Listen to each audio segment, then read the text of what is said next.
साल 1993 के मई महीने में कनाडा के एक टोरंटो शहर के फाइनेंशियल पोस्ट नाम के एक अखबार में एक खबर छपती है, जिसमें कनाडा के एक टेक्नोलॉजी कंसल्टेंट पीटर जेगर चेतावनी देते हैं कि 21वीं सदी की शुरुआत में मतलब आने वाली 1 जनवरी 2000 को दुनिया के सारे कंप्यूटर्स काम करना बंद कर देंगे।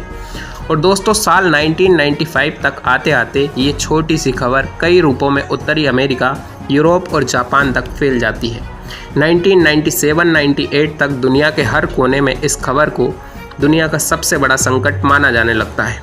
बड़े बड़े एक्सपर्ट इसे लेकर चेतावनी देने लगते हैं कि साल 2000 आते ही सारे कंप्यूटर सिस्टम बैठ जाएंगे, सारे बैंकिंग सिस्टम ठप हो जाएंगे और ऑटोमेटिक मिसाइल्स चलने लगेंगी और तो और बिजली सिस्टम भी गड़बड़ा जाएगा। तो आखिर ऐसा कौन सा संकट आने वाला था जिसमें अमेरिका से लेकर यूरोप, एशिया, ऑस्ट्रेलिया की सरकारें सिर्फ इंडिया से बचाने की गुहार लगा रही थी? आइए जानते हैं। नमस्कार दोस्तों, मैं हूं विशाल सेंगर और आज हम जानेंगे Y2K संकट के बारे में, जिसने पूरी दुनिया में सदी की सबसे बड़ी ट्रेजेडी के नाम पर सुर्खियां बटोरी थी। आखिर क्या था इसका सच? क्या ये सिर्फ एक अफवाह थी या वाकई में कोई भयावह संकट था? आइए डिटेल में इसको जानते हैं। दोस्तों, Y2K प्रॉब्लम का पूरा नाम ईयर 2000 था। इसे मिलेनियम बग के नाम से भी जाना जाता था। दोस्तों, Y2K प्रॉब्लम को आप ऐसे समझ सकते हैं कि मान लीजिए आपने 1992 में एक कंप्यूटर सिस्टम खरीदा, तो उस पर जो डेट लिखी होती थी वह 2 डिजिट में होती थी। मान लीजिए आपको 1 जनवरी 1995 लिखना है, तो आपके कंप्यूटर में 1195 लिखना होगा। मीन्स 1995 को 95 लिखा जाता था। अब इसका डर ये था कि अगर ये पूरी सदी चेंज होगी तो क्या कंप्यूटर उस प्रोग्रामिंग को समझ पाएंगे। मीन्स जब 1 जनवरी 2000 आएगी तो कंप्यूटर पर तो 1100 लिखा होगा, मगर कंप्यूटर इसे 111900 भी तो समझ सकता है। ऐसा हुआ तो पूरे डेटा और प्रोग्राम बिगड़ सकते थे। इस समस्या के सबसे बड़ा नुकसान बैंकिंग और साइबर सिक्योरिटी को होने की आशंका जताई जा रही थी।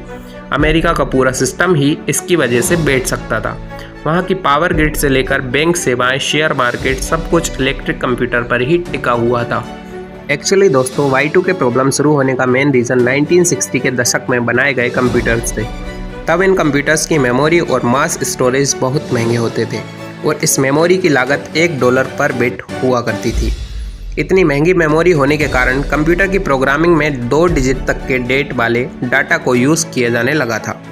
तब किसी ने यह सोचा नहीं था कि आने वाले 20-30 सालों तक सदी चेंज हो जाएगी और इस तरह लगभग पूरी दुनिया में कंप्यूटर सिस्टम में साल को प्रदर्शित करने के लिए 4 की जगह 2 अंकों का ही प्रयोग होता था। और इन्हीं छोटे छोटे लूप होल्स की वजह से दोस्तों, कंप्यूटर सिस्टम की डेट्स की गड़बड़ी के चलते ऐसा लग रहा था कि दुनिया के सारे सिस्टम ठप हो जाएंगे। यूरोप, अमेरिका और ऑस्ट्रेलिया जैसे हाईटेक देश ऐसे हाहाकार मचाने लगे थे जैसे इसे ठीक ही नहीं किया गया तो बहुत बड़ी ट्रेजेडी हो जाएगी, और इन देशों की चिंताओं से इसे नकारा भी नहीं जा सकता था। लेकिन दुनिया की इस उथल पुथल से दूर रशिया इस Y2K प्रॉब्लम को प्रॉब्लम मान ही नहीं रहा था। वह कह रहा था कि ये इतनी बड़ी प्रॉब्लम नहीं है जितनी बताई जा रही है, और इसी को लेकर रशिया का बहिष्कार होने लगा। 1999 में ऑस्ट्रेलिया ने रशिया से अपने राजनयिकों को तक वापस बुला लिया था। दोस्तों, अमेरिका और यूरोप मिलकर इस समस्या को सुधारने के लिए बिलियनों डॉलर्स खर्च करने को तैयार हो गए थे। ये दोनों कॉन्टिनेंट जानते थे कि इसके लिए कंप्यूटर सिस्टम में बदलाव किए जाने होंगे, जिसके लिए बहुत बड़ी संख्या में कंप्यूटर इंजीनियर्स की ज़रूरत भी होगी। और फिर अमेरिका और यूरोपीय देशों की नज़र इंडिया पर गई। उसका मेन रीज़न था कि उस समय भारत में इन्फोसिस, विप्रो जैसी IT कंपनियों की शुरुआत हो चुकी थी, जो IT के सक्षम मानव संसाधन को दुनिया भर में खपाने के लिए तैयार थे। हमारे पास दुनिया के सबसे बेस्ट और टैलेंटेड सॉफ्टवेयर इंजीनियर थे। सबसे मेन रीज़न ये था कि भारत के अलावा इतनी बड़ी मात्रा में सस्ता श्रम और बेहतर हुनर दुनिया के किसी भी देश के पास नहीं था। Y2K बग की इस प्रॉब्लम ने इंडियन इंजीनियर्स के लिए अमेरिका जाने के सारे रास्ते खोल दिए थे, और अमेरिका ने तो इंडियन इंजीनियर्स की वजह से अपने H1 वीज़ा लिमिट को भी बढ़ा दिया था। और इसका रिजल्ट ये हुआ कि सिर्फ 3 साल में भारत में काम करने के बाद हर दूसरा सॉफ्टवेयर इंजीनियर अब अमेरिका जाने लगा था। दोस्तों, इस Y2K प्रॉब्लम को सॉल्व करने में 5 साल में 200 से 300 बिलियन US$ का खर्च आया, जो एक बहुत बड़ा अमाउंट था। और इस तरह इंडियन इंजीनियर्स ने Y2K प्रॉब्लम को सॉल्व करने का काम शुरू कर दिया था, और इंडियंस इंफॉर्मेशन टेक्नोलॉजी में भी बहुत बड़ा चेंज आया था। लेकिन बाद में इस Y2K प्रॉब्लम के रिजल्ट सामने आए। और दोस्तों, आपको हैरानी होगी कि जिन डेवलप्ड कंट्री ने जैसे अमेरिका, यूरोप ने इस प्रॉब्लम को इतना बड़ा चढ़ाकर बताया और इतने पैसे खर्च किए, ये सब वेस्ट ही गया, क्योंकि Y2K की वजह से सिर्फ छोटी मोटी समस्या ही देखने को मिली। मतलब अगर ये सब प्रोग्रामिंग ना भी की जाती तो इस समस्या से निपटा जा सकता था। इसे लेकर अमेरिका को काफ़ी क्रिटिसाइज़ भी किया गया।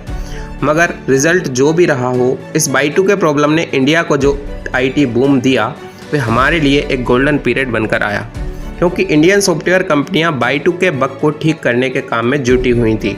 इसके बाद भारत की टेक कंपनियों ने ऐसी उड़ान भरी कि उसको रोक पाना नामुमकिन सा लगने लगा था। 1999 में शुरू हुआ भारत का IT और सेवा एक्सपोर्ट 2010 तक तमाम रिकॉर्ड तोड़ते हुए उच्च स्तर पर पहुंच गया।